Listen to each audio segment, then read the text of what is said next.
This is the garden of Joseph of Arimathea, with the tomb where Jesus was laid and where he rose. It is here that the dark despair of the cross was replaced by the new life and hope of the risen Christ. We have gathered in this garden to hear the story, the most important story in the family tree of our faith. We are going to hear it in the symbols of the events of that time: the basin of water, the cup, the lantern, the crown of thorns, the cross. Today we recapture a sense of who Jesus was and is, and who we are, by holding before us some of the symbols of our faith.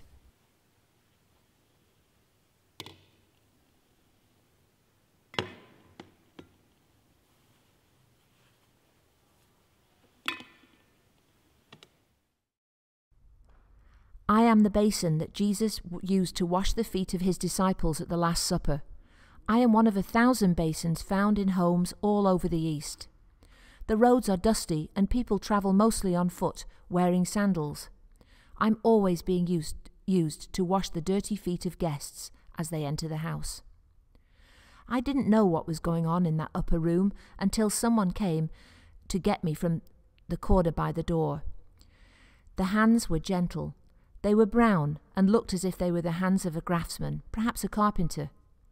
He put me down in front of a group of his friends, poured water onto me, and carefully washed the men's feet. As he dried the feet with the towel he had brought, there were protests, especially from the one that he called Peter. Then he washed the feet of the other disciples as well. When he had finished, he put me in the corner, and then he says, "Sometimes you call me teacher or master. That's all right, that's what I am. But when I washed your feet, I showed you that I am also your servant. You must be servants too. I have showed you how to live in God's way, and now be servants to one another."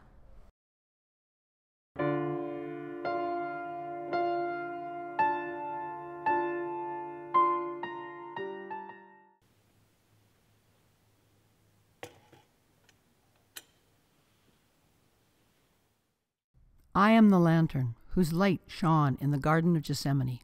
One of the soldiers snatched me off the wall in the barracks where I usually hung. It must have been a matter of great importance, for he was trembling with excitement. His hands could barely light the wick. He joined a group of soldiers and rough-looking men, each carrying a sword or staff in one hand and a torch in the other. There seemed to be one man leading us who knew the way. He entered a garden where the perfume of night flowers mingled with the odor of burning torches. The figure of a man loomed in front of us, and one who was leading us went up to him and kissed him on the cheek. We heard the murmur of voices, something about kiss and betray. The soldier who carried me lifted me high so that my light shone fully on the man. His face bore signs of great mental torment, yet also of inner peace, and yes, even love, as he gazed at those ready to take him away.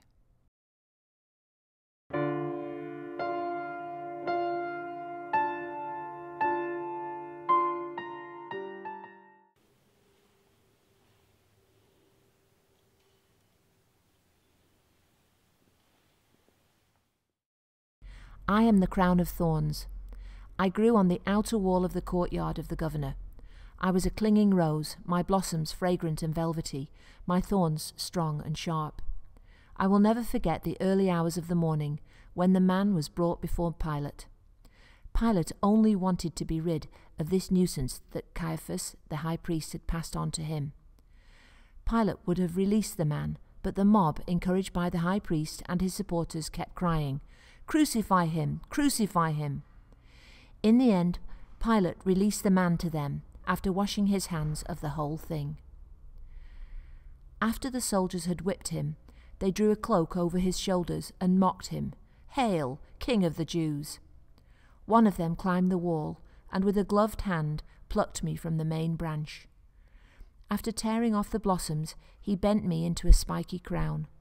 He thrust me down on the man's head, pressing until the blood flowed. But there was no cry of pain, from the calm, quiet man who looked with compassion on the vengeful crowd surrounding him.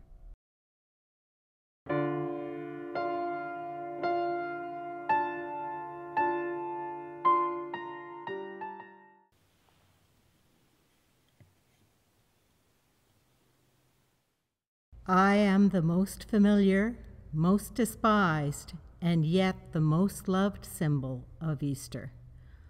Once I was a fine young tree. As I grew, I dreamed of what was in store for me. I heard the older trees talking about how the woodsman would come and cut us down, how we would be used to build homes, furniture, or even a ship. One day the woodsman came and they cut me down. I was proud, yet sad, sad to be leaving my fellow trees. The man took me to the courtyard of a workshop where they began to shape and hew me. I wish I could make it into a chest for my wife, one of them said. But when they had finished, they threw me on top of a pile of other rough-cut logs. A man came in, all in a rush, looked about, spied me, and said, "This one will do," as he hauled me out of the pile. The carpenter carried me to the courtyard, where an officer, after glancing at me, said, "It will do." He ordered 2 other guards to carry me through the gates, through crowd that had grown in the square, until they stood in front of a man, beaten and bent in pain.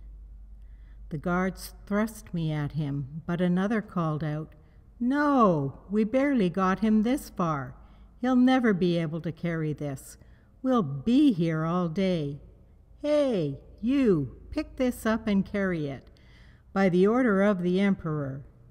The man from the crowd, Simon of Cyrene, they called him, picked me up and began to carry me, followed by the jeering crowd, out of the city to a place called Golgotha.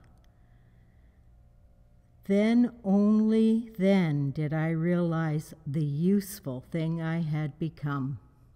They laid me on the ground, and after laying the tired and beaten man upon me, they hammered nails into his hands and feet. The guards groaned as they hoisted me up and set me into a freshly dug hole. I was the cross.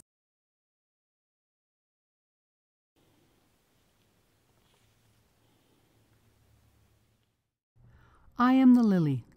Once, long ago, I bloomed in a garden belonging to Joseph of Arimathea.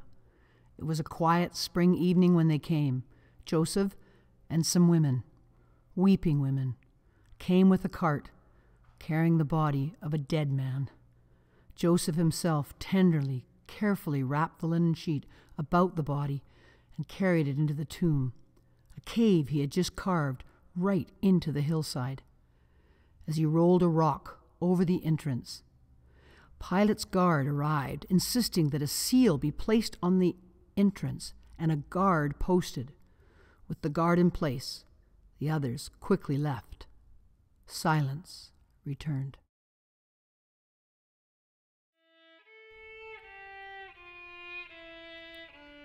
But I am not a symbol of sadness. I am a symbol of hope. Because you see, the story is not yet over. There is more to come. And I will wait here by the entrance to the tomb to greet my Lord on Easter morning.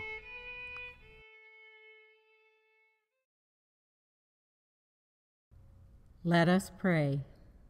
Journey with us this night, O God, as we contemplate how the disciples abandoned Jesus. Help us to remain faithful. As we ponder the symbols of those last days and hours, transform our lives that we might be living symbols of your love.